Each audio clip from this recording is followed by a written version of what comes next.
jang khanba loi bi ching sang na tum pagle pli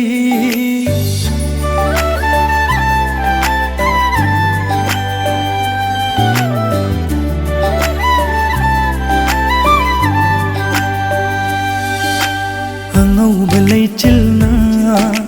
phi jang khanba loi bi ching sang na tum pagle pli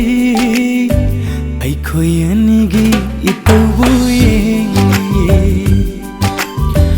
ai khoi ani gi itawu ye asang bahanaw na cherai thon ba tam na sandu pa lam hau na family ai khoi ani gi wari butari ai khoi ani gi wari butari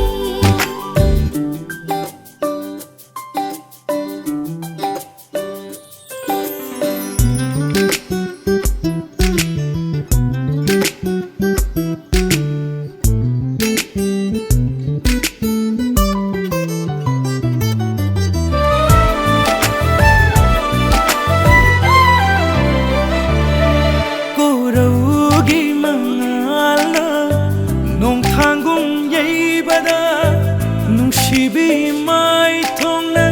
kayada fajariba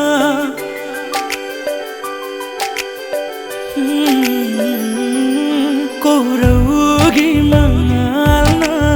nong thanggung yaibada Nungsibi mai thongna kayada fajariba Loisin khidra pamujai numol hanba mikupse Loisin khidra pamujai numol hanba mikupse ai khoi ani gi